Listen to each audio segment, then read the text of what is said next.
Hello दोस्तों, welcome to maths with Vishal YouTube channel. हम लोग आर एस अग्रवाल बुक में पार्टनरशिप चैप्टर का एक्सरसाइज बी को सॉल्व कर रहे हैं, जिस पर हम लोगों ने अब तक इसके 6 सवालों को सॉल्व किया था।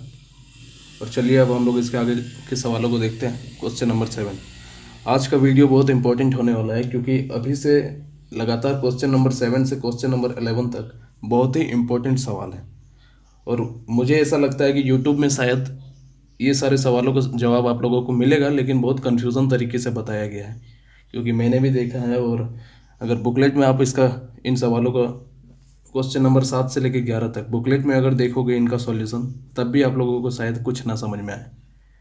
तो मैंने बहुत ही अच्छे तरीके से इन क्वेश्चंस को एक्सप्लेन करूँगा, तो आप लोग ध्यान से समझना। आज का वीडियो बहुत इंपॉर्टेंट होने वाला है, तो ठीक से समझना, ठीक है। क्वेश्चन नंबर 7 है हमारा कि ए और बी एक व्यापार में क्रमशः 10,000 तथा 40,000 रुपये लगाकर साझेदारी करते हैं। बी को व्यापार की देखभाल के लिए 1,000 रुपये प्रति माह मिलते हैं। प्रत्येक की पूंजी पर 5% प्रतिवर्ष की दर से ब्याज का भुगतान करने के बाद वार्षिक लाभ को साझेदारों में उनकी पूंजी के अनुपात में बांट दिया जाता है। तो 40,000 रुपये के वार्षिक लाभ में से प्रत्येक का भाग ज्ञात करना। देखिए, ए और बी दो व्यक्ति हैं। ये लोग इन्वेस्ट कर रहा है। ए जो है 10,000 रुपये इन्वेस्ट कर रहा है और बी 40,000 रुपये इन्वेस्ट कर रहा है, ठीक है। जो भाषा में बोलेगा हम लोग वही चीज़ करेंगे। उसके बाद क्या बोला है, बी को व्यापार की देखभाल के लिए 1,000 रुपये प्रति माह मिलते हैं।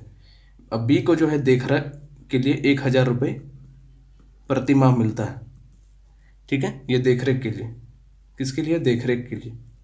उसके बाद क्या बोला है, प्रत्येक की पूंजी पर 5% प्रतिवर्ष की दर से ब्याज का भुगतान करने।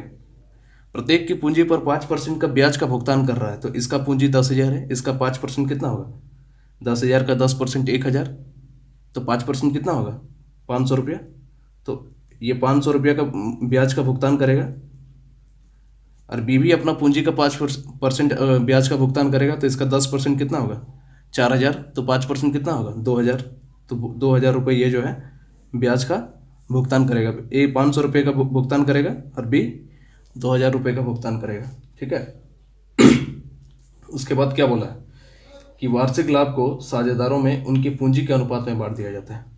उसके बाद क्या बोला है कि 40,000 रुपये के वार्षिक लाभ में से 40,000 रुपये का वार्षिक लाभ। इससे हम लोग को पता चल रहा है कि लाभ जो है हम लोग को कितना, टोटल बिजनेस जो है हमारा 1 साल तक चल रहा है। तो 1,000 रुपये प्रति माह देखरेख के लिए दे रहा है, तो 1 साल तक पूरा देगा। तो 12 महीना में इसको कितना टोटल भुगतान करेगा? 12,000। अरे भाई, एक महीना पर महीना 1,000 रुपये करके दे रहा है इसको बिजनेस की देखरेख के लिए। तो 1 साल तक बिजनेस चल रहा है हमारा, तो टोटल 12,000 रुपया देगा, ठीक है।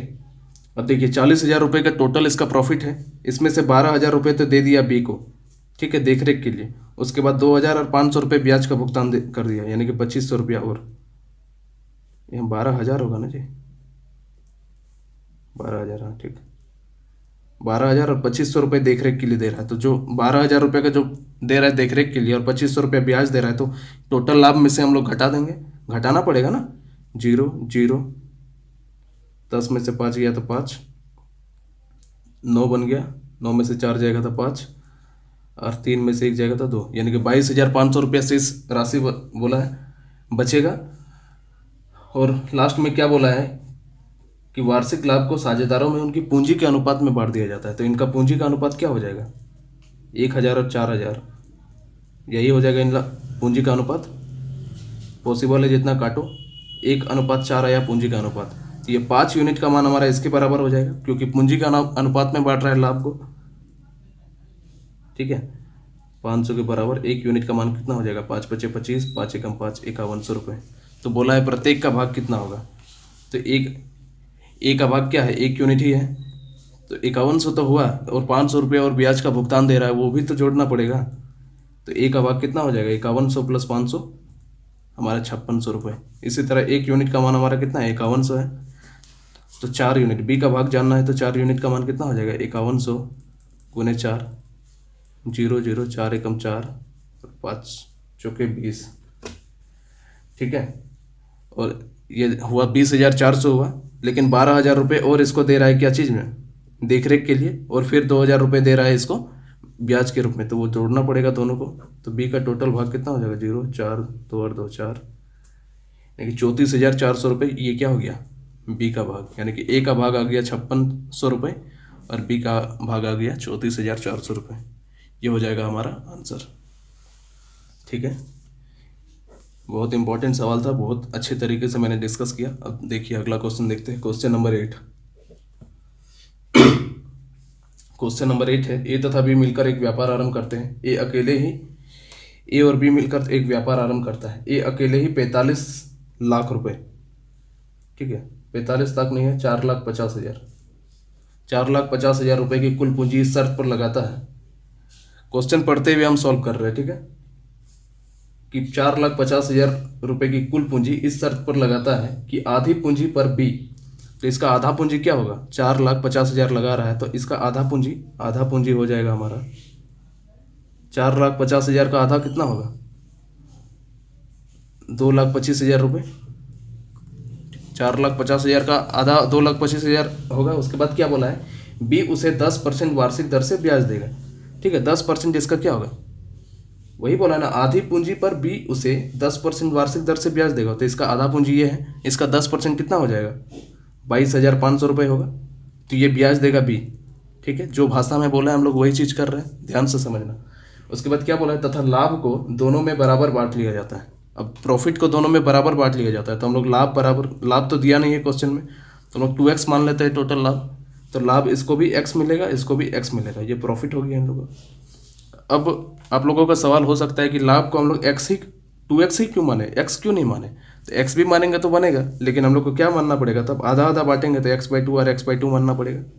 ठीक है, तो डिवाइड के टर्म में आएगा तो कैलकुलेशन टफ होगा, इसलिए हम सीधा 2x मान लिए लाभ और आधा आधा बांट लिए। ठीक है, उसके बाद क्या बोला है, लाभ को बराबर बराबर बांटने से पहले बी को निरीक्षण कार्य के लिए 1,200 रुपये प्रति माह दिया जाता है। अब बोल रहा है कि बी को 1,200 रुपये पर माह निरीक्षण कार्य के लिए दिया जा रहा है। बिजनेस हमारा 1 साल चल रहा है, तो 1 माह में 1,200 दे रहा है, तो 1 साल में कितना देगा, 12 से गुना कर देंगे, 14,400 रुपये टोटल दे रहा है।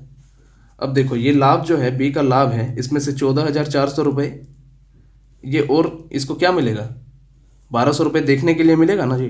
क्वेश्चन में वही ना बोला है कि बी को निरीक्षण कार्य के लिए 1,200 रुपये प्रति माह मिलता है, तो 1 साल वाला, 1 साल में कितना मिला, 14,400 रुपये, तो जो मिलेगा उसको जोड़ दिए। ठीक है, उसके बाद क्वेश्चन में हमारा क्या है कि 22,500 रुपये बी जो है ए को देता है ब्याज के रूप में, तो ब्याज के रूप में दे रहा है, यानी कि बी का पैसा जा रहा है ना किसी और के पास। ए का लाभ क्या हो जाएगा, ए और बी यहाँ पे लिख देते हैं, ए का लाभ है x। ठीक है, तो ये और 22,500 रुपये क्या दे रहा है, ए को दे रहा है, किसको दे रहा है, ए को दे रहा है, तो ए इसका घटेगा और ए में दे रहा है, तो क्या हो जाएगा, 22,500 रुपये जुटेगा। एक चीज़ क्लियर कर लो, लाभ टोटल हमारा फिर से हम डिस्कस करते हैं कि 4,50,000 रुपये की कुल पूंजी है, ध्यान से समझो, 4,50,000 रुपये की कुल पूंजी है। ए का आधा पूंजी कितना हो जाएगा, 2,25,000 रुपये। अब इसका 10% जो है बी ब्याज के रूप में देता है ए को, तो इसका 10% कितना हो जाएगा, 22,500। जो भाषा में बोल रहे हैं वही कर रहे हैं। लाभ नहीं दिया है क्वेश्चन में, तो लाभ हम लोग मान लिए 2x, तो लाभ को आधा आधा बांट दो, x और x बांट दिए। उसके बाद क्या बोला है कि 1,200 रुपये पर महीना बी को ब्याज के देखरेख के लिए मिलता है, तो 1 महीना का 1,200 मिलता है, तो 1 साल तक बिजनेस चल रहा है, तो 1 साल का कितना मिलेगा, 14,400 मिलेगा।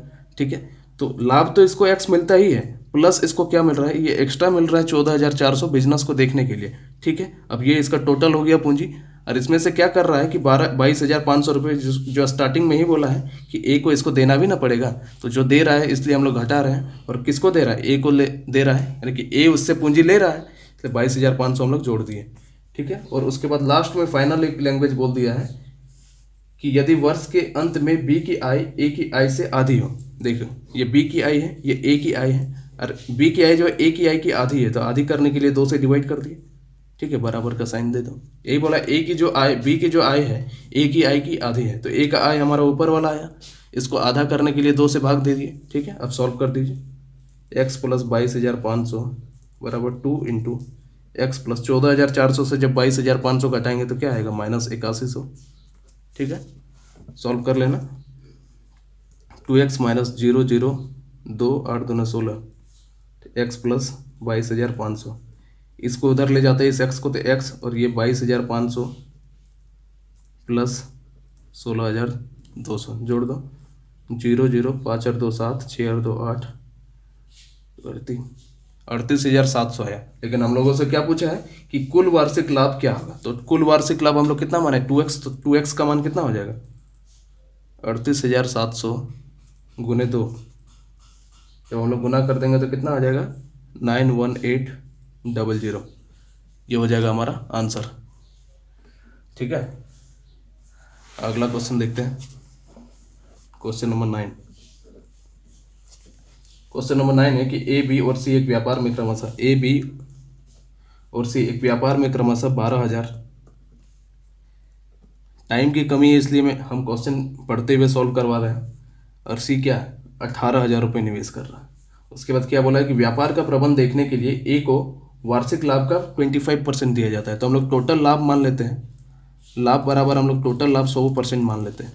क्वेश्चन में बोल दिया कि ए को लाभ का 25% मिल जाता है। ठीक, उसके बाद क्या बोला है शेष लाभ को, शेष लाभ कितना बचा 100% में से 25% इसको दे दिया, तो शेष प्रॉफिट कितना बच गया हमारा 75%। अब शेष लाभ को ए बी तथा सी में उनकी पूंजी के अनुपात में बांट दिया जाता है। ठीक है, यदि वर्ष के अंत में पूंजी के अनुपात में बांट दिया जाता है तो पूंजी का अनुपात इन लोगों को निकाल देते हैं हम लोग। 3 0 कटेगा, 3 0 3 का पड़ा में 3 चौके 12, 3 पचे 15, 3 छके 18, 5 6 4 10 और 5 15, तो 15 ही पूंजी का अनुपात जो है शेष लाभ के बराबर हो जाएगा 75। एक यूनिट का मान कितना हो जाएगा 5। ठीक है, तो 4 यूनिट का मान कितना हो जाएगा 5 चौके 20%। 100% माना है ना, तो परसेंट में आएगा 20%। 5 यूनिट का मान कितना आ जाएगा, एक यूनिट का मान 5, तो 5 यूनिट का मान कितना आ जाएगा 25, इसका हो जाएगा 25%। 80 का भाग कितना है 6 यूनिट, तो एक यूनिट का मान 5, तो 6 यूनिट का मान कितना आ जाएगा 5 छक्के 30%।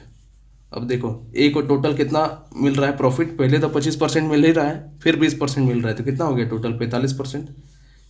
बी को 25% और सी को 30%। और फाइनल में क्या बोला है,